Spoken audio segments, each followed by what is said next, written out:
Hello and welcome to today's front office webinar where we will be focusing on engaging lower elementary students. What a privilege it is today for us at Abeka to have the opportunity to interact with those of you using Abeka products in Christian schools. What a wonderful ministry you have in the lives of the children that you serve, and we look forward to interacting with you today. My name is Amy Yohe. I am the managing editor for Abeka as well as the principal for Abeka Academy. This is my 24th year in Christian education, having taught in elementary for about 10 years.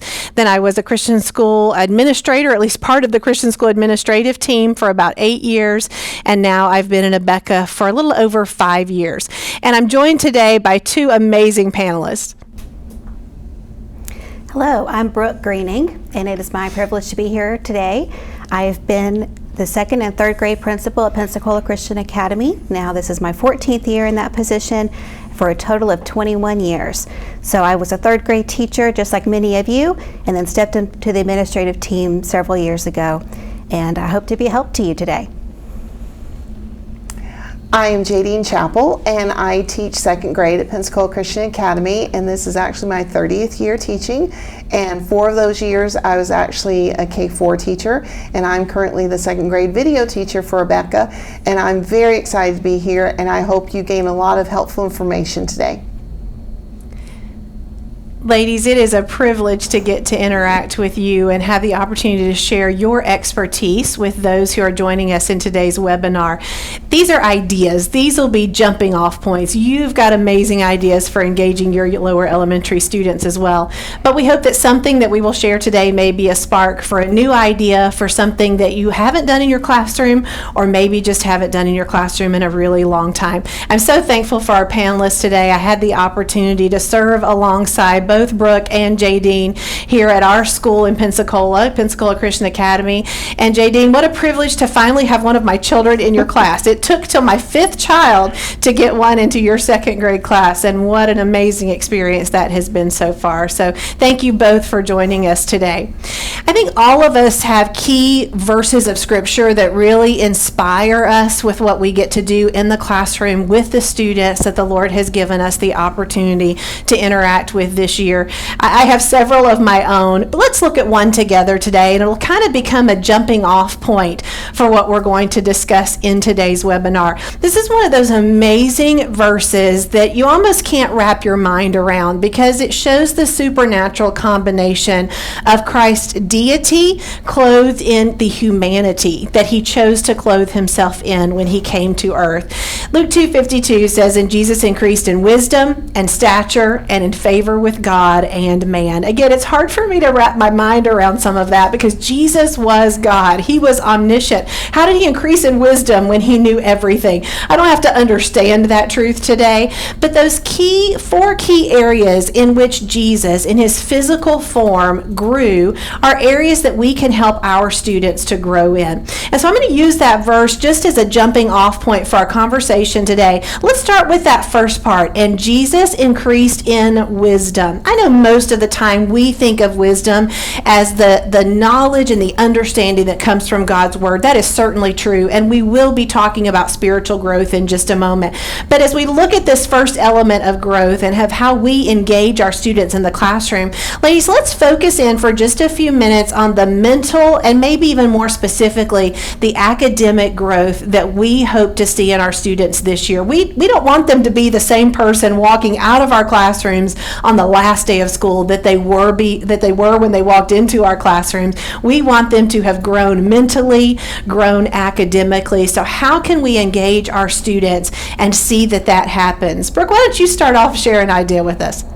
Well, first of all, it's very important that as teachers, I know we would all agree with this, we have to be prepared, don't we? We prepare our classroom, we prepare our content, and we prepare ourselves each day to teach those lessons. Most classrooms have 180 school days, most school years. So you have 180 days to make an imprint on your students' lives. So from the basics of classroom preparation, you've done that since the beginning, the first day of school. You have a schedule. You have your room layout. Now granted, your room layout is probably a lot different this year than in years past with social distancing. But even your content preparation with curriculum, I'm so thankful for Abeka because it's so easy to be able to use it and then to be able to put our own ideas and personalities into that content preparation. And then, of course, preparing ourselves, praying for wisdom each day, because every year you teach, you're going to have a different class. And Jadine, you would agree with me on this. Every student is different every year. Every class is different. Some classes excel in one area compared to others, so you have to get to know your students.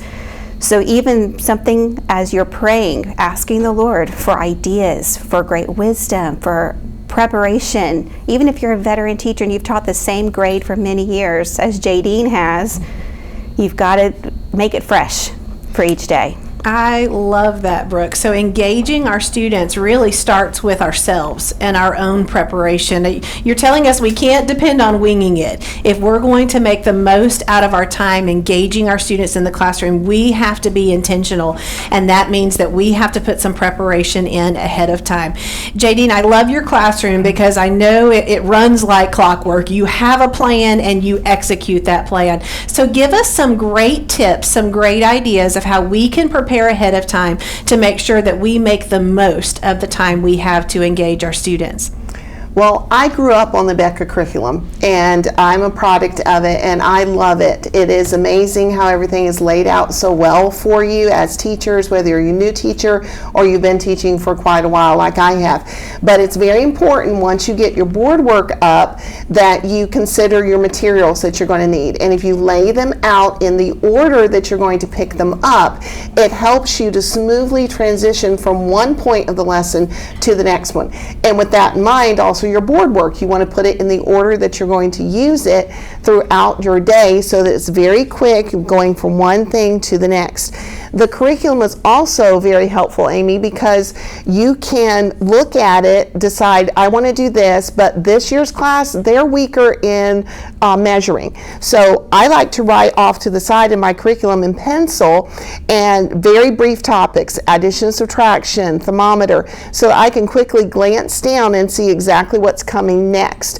And I do it in pencil because, like you said, Brooke, the next year, my children may be struggling more with a thermometer than ruler, and I can quickly glance down. So when you look at my curriculum, there are things written all over it that I do because it's easier for me and it helps me to quickly see exactly what I need to work on.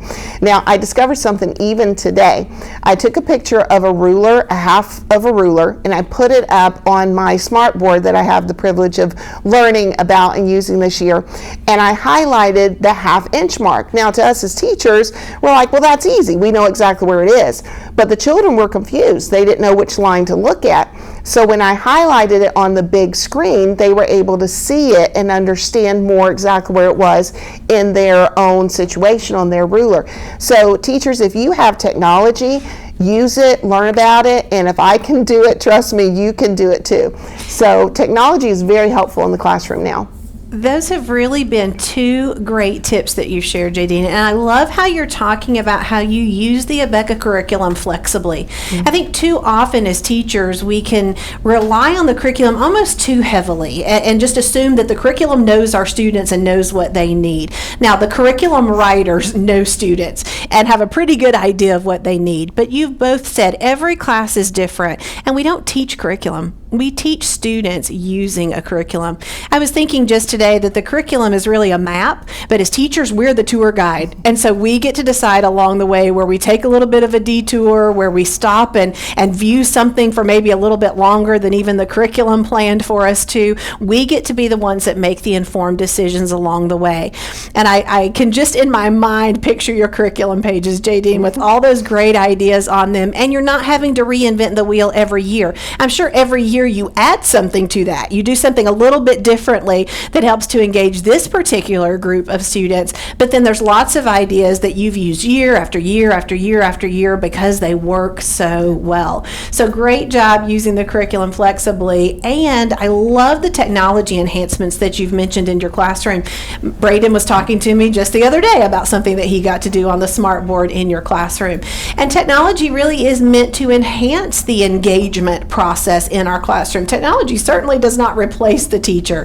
It simply enhances what we get to do. And what a wonderful idea to take something that used to be so small, like a ruler, and really hard to help each student see exactly what they needed to see on that ruler. You were able to enlarge it and use it in a way that will help your students master that information so much more quickly. That is wonderful. Ladies, before we go on to kind of our next piece of the webinar, let's share one more idea for engaging students academically. Brooke, what were you thinking of next? Well, the next thing, of course, is questioning techniques. In lower elementary, we're providing those skills, foundational skills, that they have to master those facts and arithmetic and so forth, so that we can then build upon those foundational skills to ask higher learning questions. So I think even this year, you probably noticed in your classroom, wow, this year's class is different. I'm going to have to review a lot more on subtraction. Have you made time for that? That's the beauty of having your own schedule. You can do that. You can take the extra time needed to review the 7 subtraction family if that's what they're struggling with. Sometimes maybe JD, I know you've had this before, you've had a student say, I don't know. Have you? And that's true. Sometimes children, they freeze up, they forget. Sometimes they know and they just need some prodding. They need some guidance to get your thinking going. So start with where they do know. Like in 3rd grade, we're doing going to be starting a lot with long division, and that 4 division table seems to get them quite a bit. So when it gets to a point where it's 28 divided by 4, and they're thinking and they're standing there looking at you like, I don't know. And I know I've been there as a teacher. They're looking at me thinking, I don't know, help me, throw me a lifeline. So you start with where they do know. And you ask them, well, what's 4 times 5? Let's count by 4, 5 times. Help them think it through, break it down for them. And once they start getting to the point where they can answer, it's going to build that confidence, and then they can go from there. So they can continue on to finish out that division problem. But definitely start with where they do know. And JD, I know you have some ideas for that as well. Yeah. Well, one of my favorite things to use in the classroom are my frogs. And my frogs are from the Abeka clip art, and I've got numbers on them 1 through 18. And after we practice with the flashcards and we do different groups, like stand if your birthday was January through March, or stand if you like dogs or cats, or if you'd like to have a dinosaur live in your house, and you'd be surprised how many children stand up. But then I take the frogs and I play leapfrog, so there's a student at the back of each row, and of course we are socially distanced. I know several of us are in our classrooms, we're distanced apart, but the children are there for a short time. So I flip the frogs and I say, my number is 12. So they have to think 12 minus the number on the frog equals what? And they love doing that. And then I have them point to a friend to take their spot. So they're constantly moving and practicing. But it gets really interesting, teachers, when I say, I'm going to change it every single time. So I say -1, or when we get to multiplication, times 2, my number is 12, my number is 13. And I switch it every single time. Now, of course, I have to be on my toes and know the answer, but they just love it, and it just keeps them engaged because they're trying to think and they want to participate. So that's just one of the things. But I know throughout a lesson, I know we do a lot with money, so I'll put money in envelopes, and throughout math, I will hand out the envelope and I'll say, don't open it yet. Don't open it, and they have no idea what's in it, and it builds up to the end of the lesson. They get to open it and count it, and if they can count it correctly, they get to buy an object. So little things like that keep them engaged, and it helps them to think carefully. My students love it when I hold up a dime, a nickel, and a penny at the beginning of the lesson, and I review with them, who's on the front, how much is it, what do you count by, and they're just giving me popcorn answers. And then I say, we're going to count, but it's not money. So I'm holding up the coins, but they're switching. When I switch the coin, they switch what we're counting by. So I'm covering 2 things at once. Counting numbers, counting the different ways, and we're also practicing money at the same time, and they have no idea. So just those little things to keep them engaged and to do different things each day, so they're not always playing leapfrog, and we play different games so that they're alert and attentive. You ladies are sharing just such amazing ideas, and what I keep hearing you say is such a combination of teaching that foundation of facts, but also teaching students to think with those facts. Most of us are not going to win our life savings on Jeopardy with all of the facts that we have learned, but those facts become tools by which students can be lifelong thinkers. So what a wonderful job you've done engaging students in learning those facts, but as quickly as possible in applying those facts. And I think it's amazing how students start to take more interest and more ownership in their own education. I know little ones, especially first through third grade, wouldn't necessarily describe it this way, but they take more ownership of their own education simply because they look forward to coming into the classroom, because my teacher's going to have a surprise today. I don't know what it is. I might have gotten a little peek of it before I left the classroom the day before, but I'm looking forward to getting in the classroom, and I'm not going to get bored just rattling off facts. I'm going to have the opportunity to use those facts to think. So great ideas to just keep our students on their toes, thinking back to your frogs, JD, and keep them hopping along through their education. Brooke, are there any other resources, I'm thinking specifically digitally, that your teachers are making use of to engage students visually in the classroom? Absolutely. They love the digital teaching aids, Amy. Okay. I'll tell you, I've been observing teachers, and I am amazed at how they are taking those tools, and whether it's in PowerPoint or in Keynote, they have it on the screen, and and sometimes they're even able to add, text boxes and arrows and all kinds of animations just to make it even more interesting. And the students love participating with their teacher. That's great. One of them is the water cycle. Let's look at that one as you're describing how your teachers use that one in the classroom. Of course, they're starting with the foundational. They teach the facts, the process, those basic factual questions, but then they're growing in those questioning techniques and asking then the students, I want you to explain those steps to me in your own words. So their children are taking the facts, processing it, and then being able to explain it to their teacher and their classmates. And incorporating biblical application. What does the water cycle teach us about God, boys and girls? Well, he's a God of order and a God of design. And of course, that all leads to that biblical worldview that we are teaching that's so important to our students. Brooke, you've said two things, and I know I keep jumping in on you guys' conversation, but you're just mentioning so many key elements that are just nuggets for those joining us today to take away. They may not use the exact ideas that we share, but certainly the principles. You talked about them describing it in their own words. I love that. I think too often as a young teacher, I wanted the students to give it back to me the exact same way that it was stated in the book.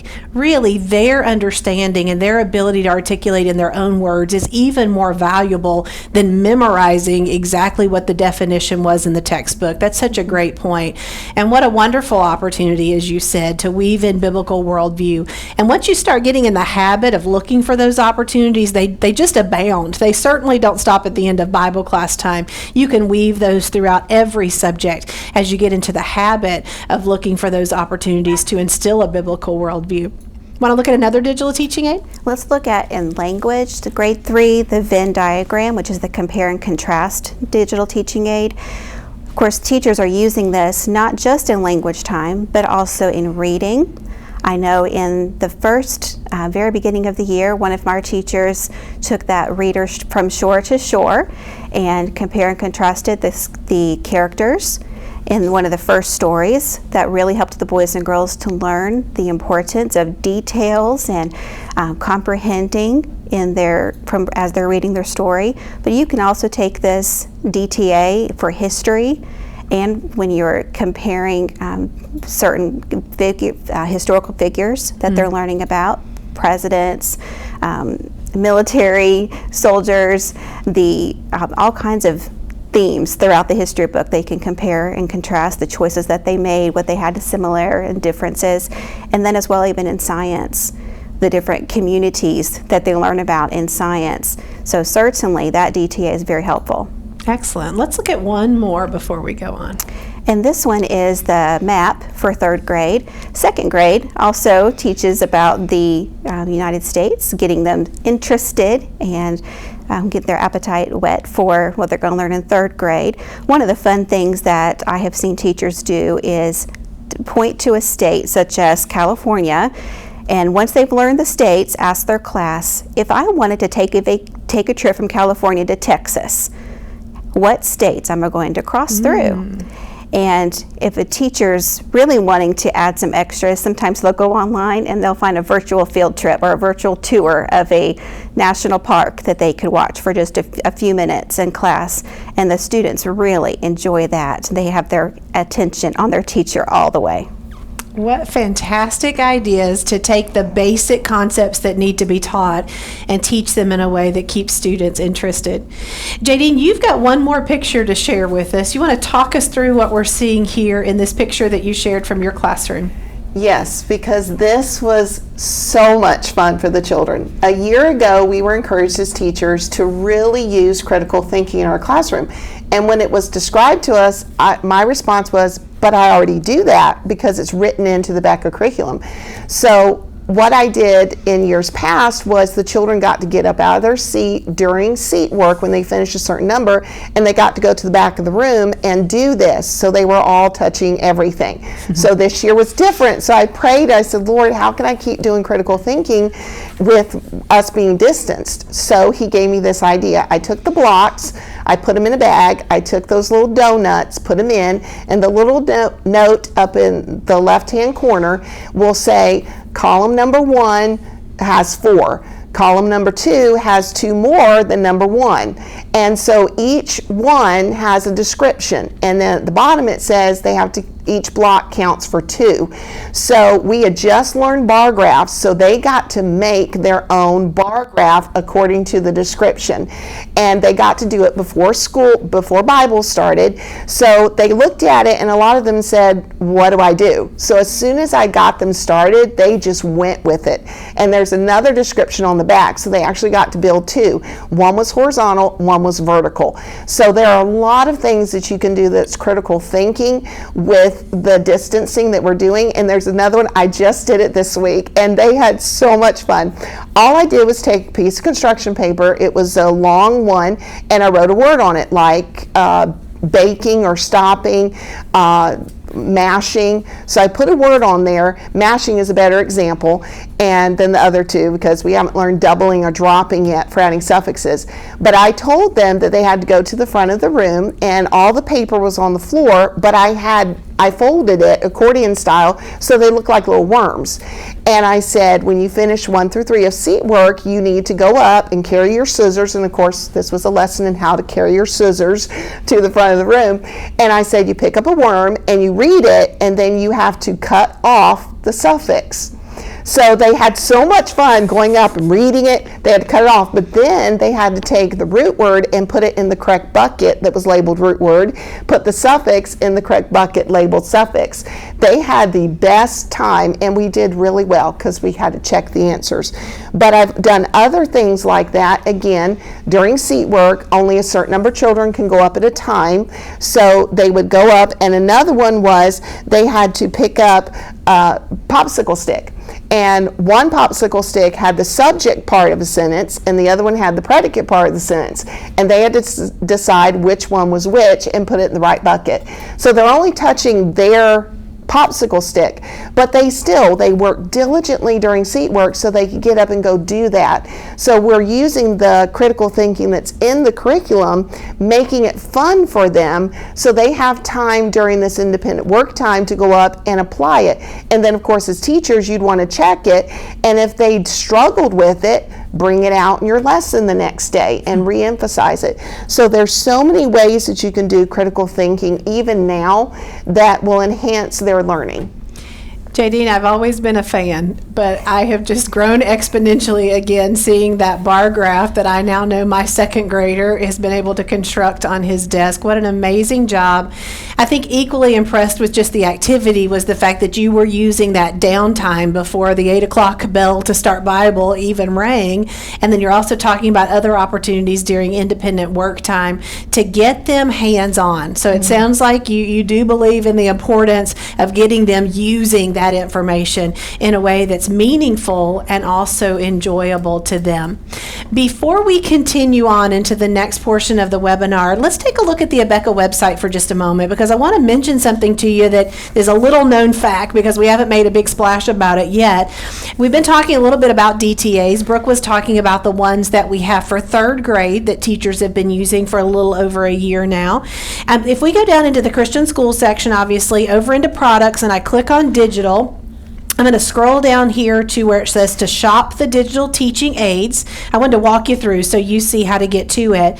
And then I'm going to come here under kindergarten. I'm going to check K4, K5, and then I'm going to go ahead and click on elementary. I'm going to grab grades 1 and 2. Specifically, third grade teachers, you've had digital teaching aids for a while, so I'm not going to focus on those specifically today.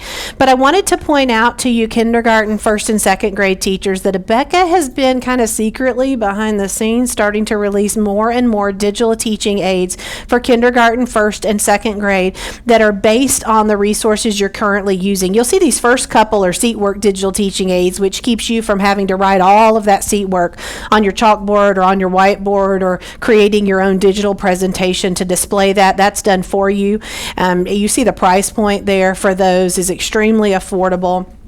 As I scroll on down, here's what I wanted you to see. Some academic digital teaching aids that are now available. So there's spelling charts, there's penmanship, both manuscript and cursive DTAs that are available now. The phonics charts are now available in a digital format.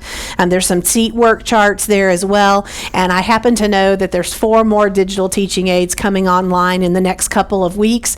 So I wanted to give you an idea of where you can go to find some of these digital teaching aids that might be a help to you in your classroom in engaging your students with using these electronic resources. So thank you for letting me take a little bit of a detour there from what we were discussing to show you some new product that I wanted to be sure that you know is available. You know it's our goal to make it easy for you to make it amazing, and we do believe that digital teaching aids are part of that, since so many of you have the opportunity to utilize those in your classrooms. All right, ladies, that's the biggest and most important chunk of what we're going to talk about today, because obviously the venue through which we engage learners is mentally and academically, but I do want to touch on a few other points that I've kind of pulled out of that verse. And then I also want those watching to know that we're going to have the opportunity to do some questions and answers here at the end of the webinar. And I've already seen one question entered into the Q&A. I would welcome you to go ahead and add additional questions there. You can even upvote the questions that you like in case you're wanting an answer to a similar question, and we'll look forward to sharing some ideas with you in that format here in just a few moments. Let's take a look though at another area of engaging our students, and this would be in the area of growing physically. So Brooke, give us some ideas of how we can engage the students and our time with them in the classroom to help them as they grow physically.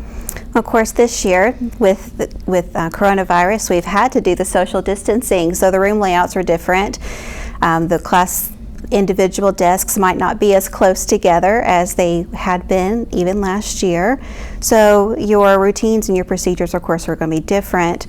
But we have found, and you probably have as well, that there's fewer distractions with the desks being farther apart. Even when they're walking in lines to and fro from various places, then they are more distanced. They're not walking real close together. So the ticky-tack kind of misbehavior isn't there as much as it used to be. They're having to, even with review games, learning to adapt to the social distancing, and they might be still reviewing, of course, but Jadine has a few ideas that she wanted to share with us. How should we do that? Well, I love transition time, and the Abeka curriculum is wonderful because the class singing songs are great transition times for them to stand up and sing "She'll Be Come Around the Mountain" or sing a song of sixpence. That gets the children up and moving. Clapping games. Now, I did this since our desks are moved so far apart. It's not their desk. It's their island. They live on their own little island. And I like to play this. They love it. It helps get the wiggles out. I hold up my hand and I hold numbers. So I teach them their exercises. So number 1 means to run in place. 2 means to walk. 3 means to hop. 4 means you turn around. And 5 just meant to sit down. So I had this great idea the other day. I changed number 5 to walk around your island. So they're all waiting. You see them on the edge of their, they're standing by their desk and like, do 5, and they just love walking around their island. And I know, Brooke, you said that our reading is different too because we don't have our reading circles. So it's not reading circles, it's reading clubhouses. So they're in their own little house where they get to read right there at their seat. Now, review games have been a challenge, trying to reformat them because of where their desks are, being able to do different things. But I have this awesome game I love to play. It's in phonics, and Brooke has seen me do it in the classroom in the old version. And you put the clue word cards up on the chalkboard. And what's challenging for them in second grade is applying those special sounds. So you put the clue word cards on the board. You have 2 teams, which would be 2 rows. They go up with fly swatters, and the first 2 children, you give them a different word, not the clue word, so they can apply it, and they race to catch with the fly swatter which sound it is. Well, of course, the winner would go to the end of the line, the other child would go sit down, and then they would pass the fly swatters. So I was like, how can I play this awesome game because they can't pass the fly swatters? So we did it differently. So I split the room in half, so they have their 2 teams. First person on each team goes and stands, and I have tape on the floor so they're apart from each other, and they have their own pointer. I took a skewer and a die cut of a frog, and they all have their own little pointer. So they stand right there at the board, and then I have the next child on each team standing in the wings. So there's tape on the floor, distanced away, and so I trained the children. The first 2 children, they're going to catch it. When they're done, they sit down. The children in the wings go up to the board, and then the next child on each team goes and stands in the wings. So they're constantly moving to the next spot, and they're listening. The class is so engaged because they don't want to miss their turn. Rarely do I have to say, someone needs to get in the wings, because they're already there, and it's fast moving. They are catching the right special sound. So it's taking a game I used to play and adapting it so that we can still play it and keep things moving. But their favorite game is Take the Throne. I used to have 5 girls sit at the front of the room, 5 boys behind them, and it was math combination, and the first boy and girl compete. Whoever wins, then that person takes the throne. And when you get to the end, whoever the most are in the chairs wins. But I couldn't put 5 children at the front. So what we do is we put 3 boys standing at the front, spaced out, 3 girls in the back, spaced out. They compete across the room, and they're there for less than 2 minutes, and whoever gets it stands at the front of the room where the throne is, and the other child sits down. And right now, the boys are always winning. I don't know what it is, but the kings rule the throne room. So you can take your fun games you've done and adapt them. It just takes a lot of prayer and a lot of thought and trial and error, but those are some fun things you can still do even during this time. I love how you are keeping them so active, so physically engaged. No wonder I don't have a hard time getting Braden to sleep at a good time at night, because you are keeping him physically active in the classroom. I love that the reference to the island. When I walked into my son's kindergarten classroom, I thought, oh, Caden, it's going to be a better year, buddy, because you're going to have to talk pretty loud to get to talk to your friend that's now 6 feet away from you. And he is having a much better year. His teacher calls it his rocket ship. The desks have a little bit of a triangular shape to them, and he knows that's his rocket ship that he gets to sit in all day long. So I love how you're getting them up, getting them active. I even like those hand motion cues, because again, you're making them think. I mean, you could have just as easily said, take a walk around the island, but instead they're learning to watch you, they're learning to remember what those cues stand for, and they are obviously eager, anticipating their opportunity to walk around the island. What a great idea. Ladies, I don't want to move on too quickly. Any other ideas on how to engage our students physically during the school day? Brooke, did you have anything additional? I don't right now. Okay, I wanted to make sure I wasn't moving too quickly. Jadine is saying she does. I bet her list is longer than the time scheduled for our webinar today, but we want to glean as many ideas as we can, Jadine. Well, first of all, when you're looking at your lesson, sometimes the lesson is a lot of sitting. rearrange what's in your lesson. You don't have to do it in that order. Start arithmetic with reciting charts. I mean, I tell them we're going to do chart 8 subtraction, you're going to stomp your feet on the answer. Then you're going to do 9 subtraction, and you're going to clap on your desk.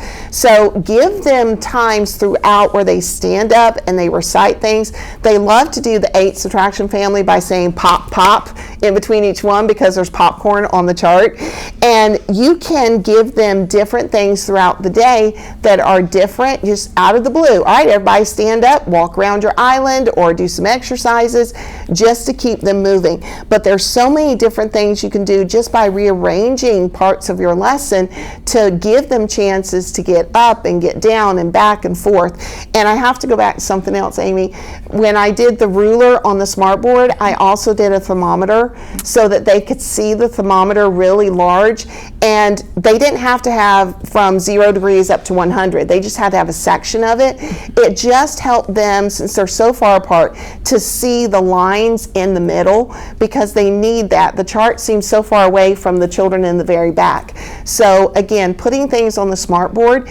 And we did play a game the other day on the smartboard. It was baseball. And I have some very short children, so I told them, if you can't reach the baseball, I'll pull it down a little bit and then you're just going to throw it. So they were throwing the baseball at the top, and it ricocheted off of the sides and landed where it was supposed to. So they had more fun throwing the baseball than actually slowly placing it on the right base. So again, games and activities that you can do just to get them up and moving, rearranging those things in the lesson will really help. I love those ideas. And JD, I'm going to make a bit of an assumption that you won't be sad to hear that the Arithmetic 2 charts and game set is scheduled to come out in a digital format, and that some of those games even have an electronic interactive element built into them. So I hope that is something that your students will enjoy utilizing in your classroom, as well as those who are joining us in the webinar today. Again, go to abeca.com, keep an eye out for new digital teaching aids coming online. One of the biggest reasons that we bumped those up in priority this fall is because of the socially distanced classroom that you're mentioning, and the fact that students aren't always able to see those charts now that we've got to push our students all the way to the back of the room and all the way to the sides of the room to be able to maintain that social distance. So we're excited to be able to bring those and make those available to you in the coming days and weeks. So continue to watch for those along the way. All right, let's take a look then. We've talked about helping our students to grow mentally, academically. We've talked about helping them to grow physically. Let's take a look at another point, and that would be helping our students to grow spiritually. This may be the part of this verse that really blows my mind the most. How would Jesus have grown in favor with God? But I have no doubt how we should grow in favor with God. Jesus had the beautiful combination of deity clothed in humanity. We have the Holy Spirit, but we also still have our human flesh. And so there is such a need for all of us to grow spiritually. I know as teachers, we are growing really just as much as our students are. But God has placed us in the classroom. Brooke already mentioned the importance of developing a biblical worldview to help lead our students to Christ and then disciple them even in our academics in such a way that helps them to develop a biblical worldview that will not only make a difference in their lives, but will make a difference in the lives of people that they come in contact with now and for eternity. So share some ideas with us, Brooke, first, of how we can impact our students spiritually in the classroom this year. You know, one of the things I miss as a classroom teacher is being able to teach Bible every day. And of course, as principal, I get to go in and I get to hear the children sing, and sometimes they'll look at the back of the room where I'm sitting because I'm singing right along with them. It's a joy to be able to hear the children recite scripture verses, and I've had parents tell me over the years how pleased they are with the scripture memory that their boys and girls are coming home saying, not just for them as parents, but to grandparents via FaceTime, even at church. Sometimes they'll get to say them for the pastor. So you teachers are making an impact every single day as you are faithfully teaching God's Word and teaching them those songs that they get to go home and sing for their families. I know even as you're preparing your Bible stories, having relatable applications. Second graders are learning the life of Moses right now. I was in a classroom this morning and heard the story about the golden calf, and those children were captivated with the teacher as she was teaching all about about what the choices that those people had. And we can take those applications as teachers and as principals, as we are working with our boys and girls and giving character training and helping them understand, you're making choices today too. Every moment of every day, you have the choice to obey and have blessings or to disobey. And we have to learn the hard way. And we're trying to help our boys and girls learn to make the best choice first. I know Jadine and I have been talking about this specific point. She probably has some more things she'd like to share. Well, a few years ago in second grade, I was blessed with a class that the Lord gave me. Of course, He gives me all my students every year, but this class was very unique. They really struggled spiritually. And there was battle. I know I went to your office, Brooke, I don't know if you remember, but I cried because I could not understand how so many children were struggling spiritually. And so I prayed, and the Lord reminded me of something that I did in K4. In K4, they learned character traits. So my husband, being an artist, he drew a giant key for me, just like a house key, and I wrote on the key, and I made several of them, and I wrote character traits like obedience, self-control, kindness. And every Monday, I introduce a new key of character. I quote a Bible verse, I define the character, and then throughout that whole week, are you being diligent? Are you doing your very best? Are you working really hard? And so I use that key of character throughout the whole week, and it just instills that godly character into them. So I didn't just use it for that year, I've used it ever since. But as far as scripture, it's in every subject that we teach. It's in the Abeka books. I mean, you can't read a story out of a book without there being some type of biblical, spiritual application. And there are Bible verses at the end of some of the stories that you can read to the children, you can read as a class, and then use that in their daily lives. But I have to tell you what I do in the spring with science and our cursive writing program. Now, how do the two of them connect? Well, in cursive writing, we switch to storytelling and writing stories, and there's a section on space, and they get to write a story about being an astronaut, going to the moon, and there's several stories. It just happens to fall at the same time we're teaching space and science. So I get the stories, I encourage the children, and we make a space book. And they get to decorate a cover. And I remember last year some of the children, they drew the stars, they drew the planets, and there was one student who drew a picture that represented God. And I'd ask her what it was, but she was a big circle, and she said, this is God, because He made the planets and He made the stars. So you can take science and you can take penmanship and put it together with that creative writing, and you're just seeing God in everything. And I told the children when we learned about Moses crossing the Red Sea that the people were in the midst of a miracle. It was all around them. All they had to do was look at it. And we are in the midst of a miracle right now. We get to be in class, in the classroom, teaching our children. The miracle is all around us, but we get so busy sometimes we don't see it. And we need to take time to breathe and to pray and see God's hand in everything we do.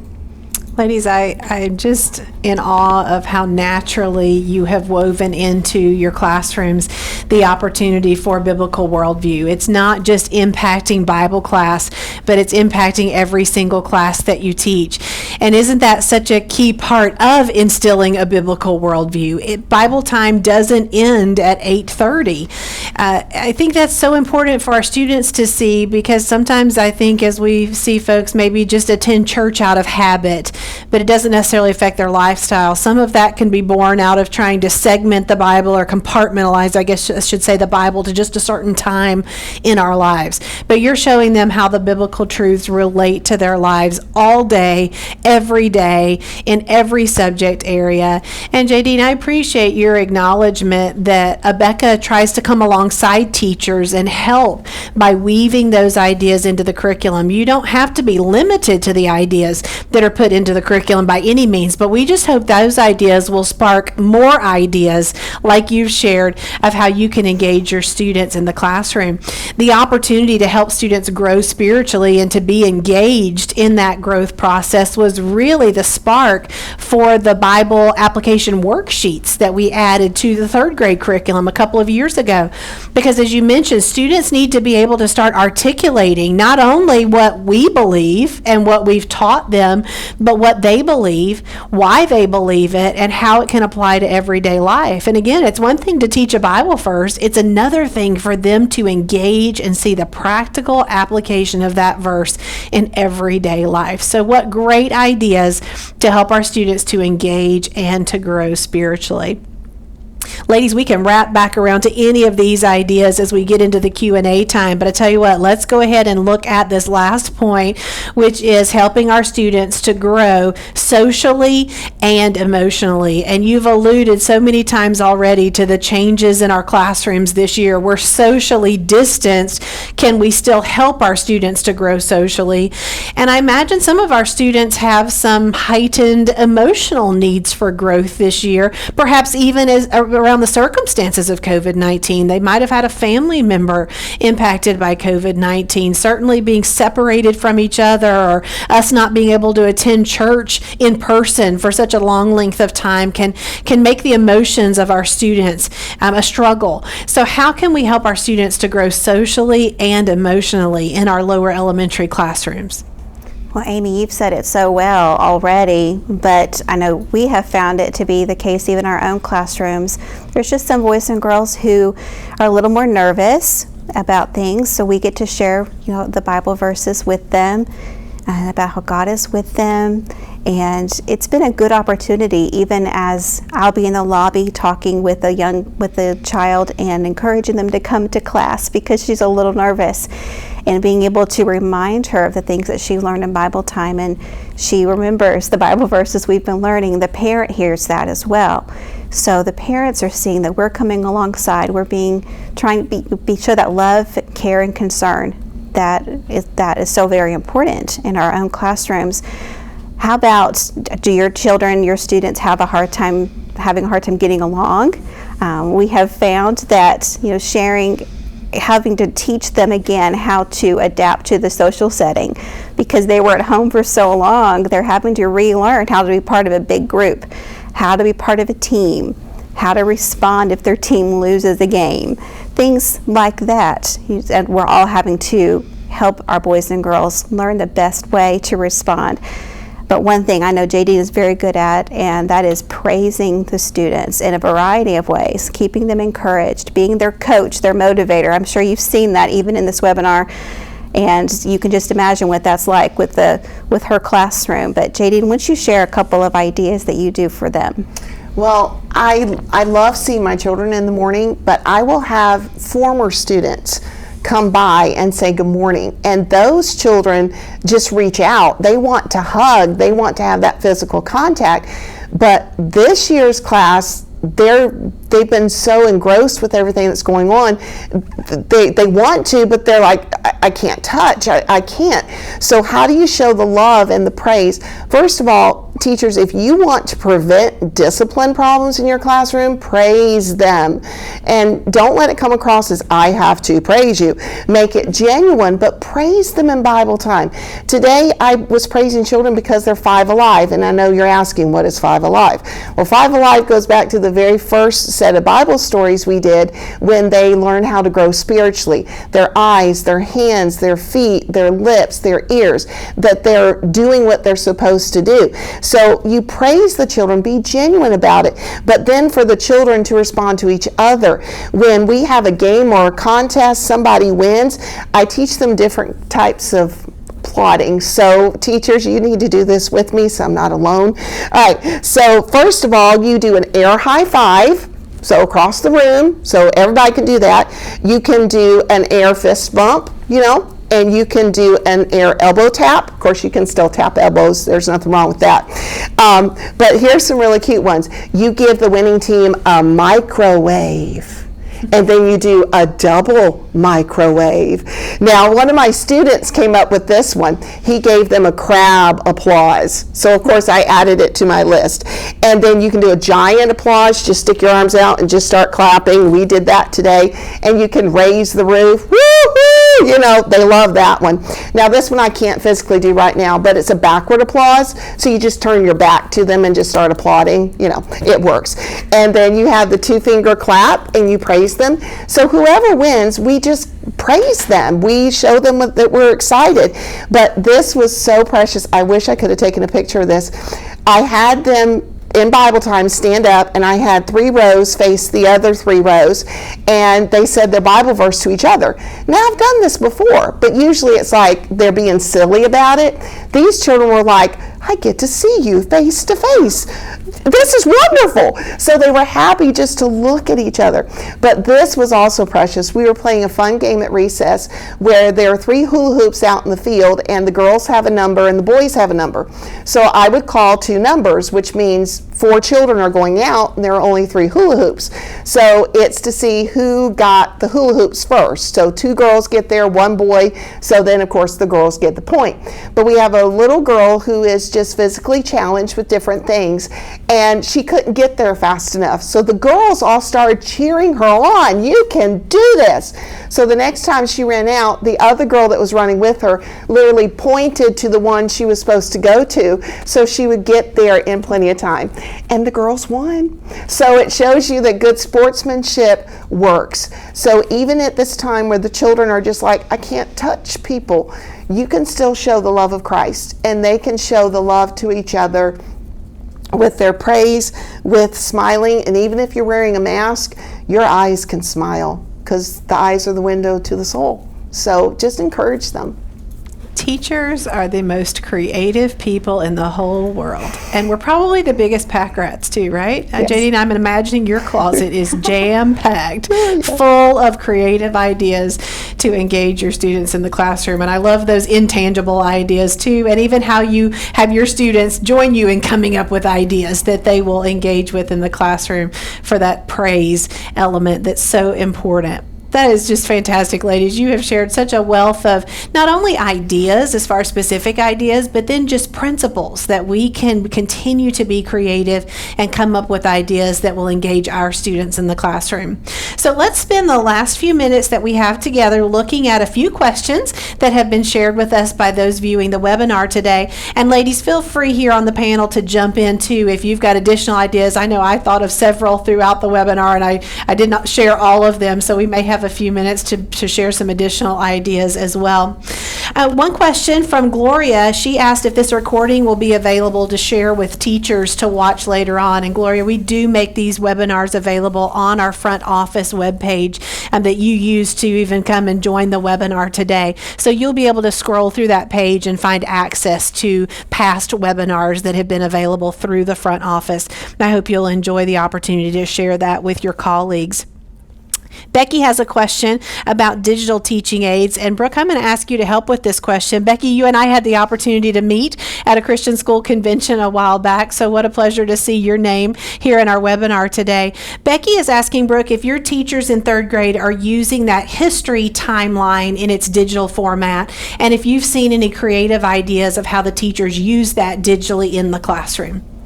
I believe they are, yes. Not all of them. Many of them will go ahead and use the physical chart and have it stretched across the board as they're introducing that time period in history. Usually they'll use the one section that they're introducing at that time when they're introducing that part of the chapter. They might put that in their digital presentation. They might draw an arrow or to be able to describe other facts that they want to bring out there in their presentation. That's basic. And then they will also put in the actual the people, the figurines. They'll easily tie that in to their keynote or PowerPoint presentation as well when they're introducing that person. I love how making resources like that history timeline available in both printed and digital formats just gives a variety of how teachers can use it in the classroom. I don't know about you teachers, but for me, there were some things that I loved displaying digitally. There were some things that I really didn't like displaying digitally because I wanted it to be up for longer than just the few minutes that I was teaching that concept in the classroom.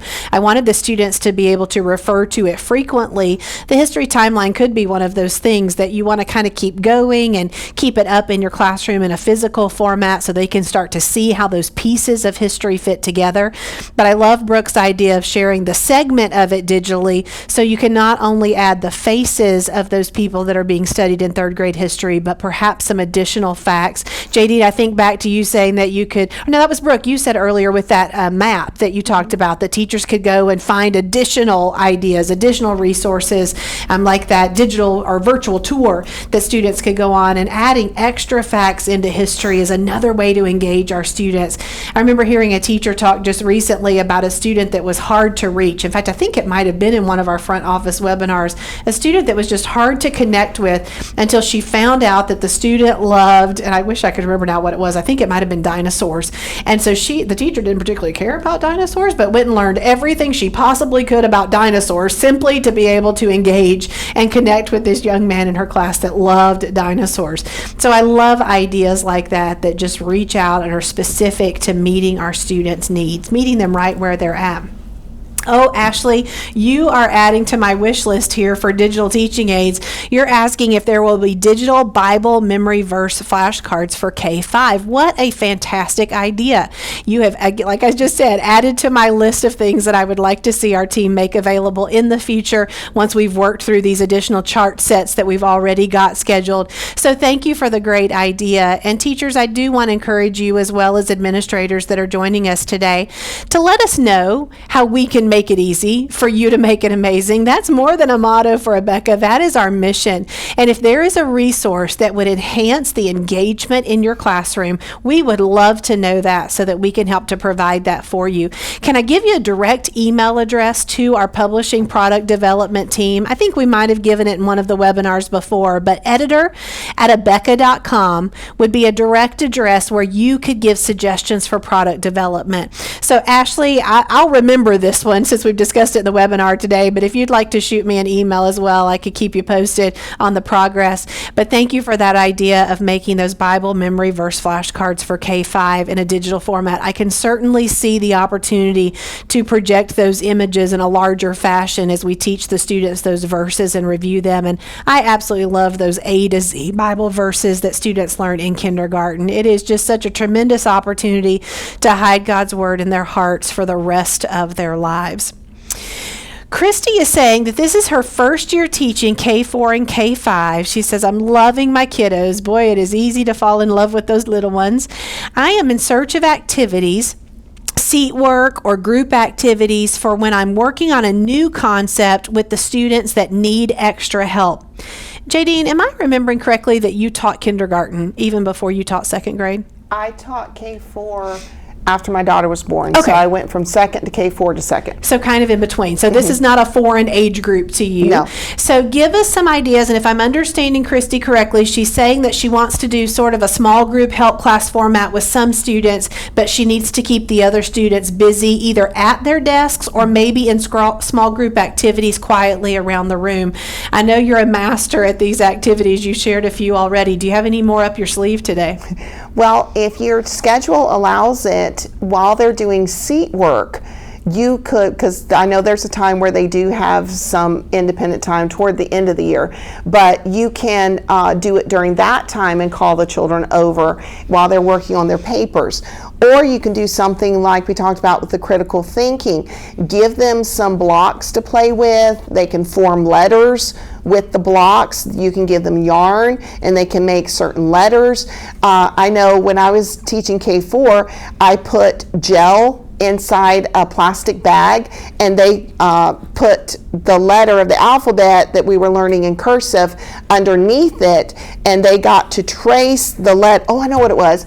There was a bag with gel in it, and then it was put into a larger bag. The larger bag is the one that had the letter in it, and then they got to trace the letter through the gel so they could feel it, and it was really fun. So if you give them a fun independent activity like that, then you can work with the other children with the help class. So these critical thinking activities, blocks, the gel in the bag, ooh, that's really fun. I may need to try that this year too. I just remembered it. But even just coloring a fun page while they're overworking. So just those fun activities while they're in the other children are in the help class.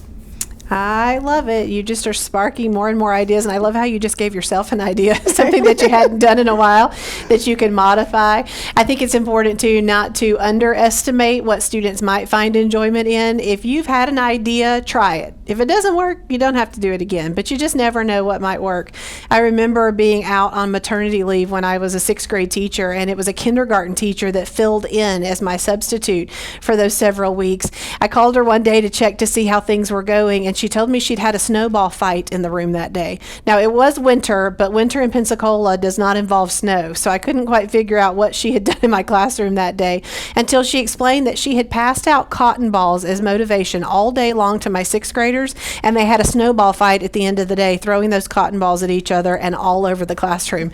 And I was simply amazed that she took an idea from kindergarten and adapted it all the way up to 6th grade, and the students had a blast. So sometimes I think we tend to think they're grownier than they really are, and you can modify an idea to fit a different age level. I think what's so neat, Jadine, is that even that spark of that idea from your years gone by in K4 can spark an idea for somebody in a different grade level. Ooh, I could make a slight modification to that and use it in this way. So don't hesitate to rub shoulders with your colleagues, whether that's in your school, or I know I've seen a number of teachers in different teacher groups online sharing ideas with each other. If you've got a challenge, somebody likely has had a similar challenge and found a solution to it. So don't hesitate to reach out to others for help through the various venues that are available today. I'm also thinking of our new Abeka Facebook group that is available for Christian school administrators and also Christian school teachers. And if you're interested in joining that group, then you could let us know that in conjunction with today's webinar. Carrie Lynn said it's her first year teaching K-5, and any general tips and pointers would be helpful. Jerry Lynn, I hope you have gleaned some things today that will be a help to you in using with your kindergarten students. There has certainly been a wealth of ideas. Jadine, here's another question for you. Melody's a big fan. She must have watched some of your video classes. She's asking where she can get the big songbooks that Mrs. Chappell uses. And so I'm assuming that's something you've used on video, and perhaps it's an Abeka visual, or maybe you can tell us if that's something else that you've utilized in your classroom. If you're talking about the big Bible songbooks, those are part of the Abeka curriculum. So that's where I got those. All the songs that I sang are from the Abeka curriculum, even the fun songs. Now, all the cute duck hats, those were mine, for the ducks and the frog. And while I'm talking about ducks and frogs, can I say one more thing, Amy? Absolutely. About making your lesson come to life. I have a visitor who always comes in history, and his name is Tex. And I build it up throughout the day, and the day before we're going to have a special visitor. It's going to be a real live cowboy. And then I leave the room to go to the office to get the cowboy, and what I'm really doing is changing clothes. So I come back in dressed up as a cowboy, and sometimes the children actually believe that it's not me, that it's Tex. And one year I had them all fooled. It was so much fun. Everyone was just like, whoa, that's a real cowboy. It looks like Mrs. Chappell, but it's a real cowboy. Until I took the glove off and it revealed my rings. And then they were like, no, it's Mrs. Chappell. So if you're going to disguise yourself, keep the gloves on so they can't see. And with K-5, I know we had that one question. I know some K-5 teachers, when they're teaching colors, they get the really loud clown hat, and they wear the clown hat with all the colors, and they dress up with so colorful. So just make your teaching fun. That's what we're here for.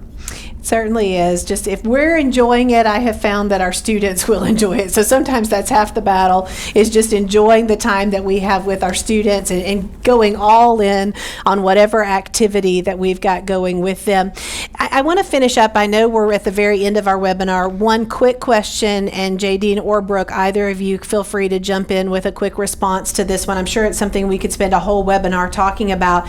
But Angel asked if you have any ideas for connecting with a student who thinks that everything we do to help with memorization is too juvenile for him or for her to participate in. So if you've got a student that's kind of standoffish, I can envision their arms crossed and they don't want to participate, how do you loosen up and encourage a student who's not interested in the active participation in classroom to join in the fun? Well, I think part of that would just be, as mentioned before, is finding out what that student enjoys learning about. I know we have had children in the past. I remember teaching my own, and the boys, many of them were sports fans. So I would find out, what sports team is your favorite? Do you prefer football over basketball? And I would make that as a motivation all day long. And we would use the sports theme as they would be able to earn points or put the little die cuts at their desk, whatever. And I saw them participating, then I would praise them really quickly because I wanted to see that I caught them doing right. They're not always getting in trouble for not participating. Boy, I think that's such a great point. We want to catch them doing well. Sometimes those students who are reluctant to participate, sometimes they'll forget and they'll actually start to participate. And sometimes we have to not catch that. Don't draw too much attention to the fact that they just started participating and enjoying it along with the rest of the class. But Brooke, I think it's such a great point to make it irresistible. Find what that child is interested in, like the dinosaurs we talked about earlier, and make that participation irresistible for that child. Ladies, I'm going to finish up with just a couple of comments that I'm seeing in the Q&A to thank you.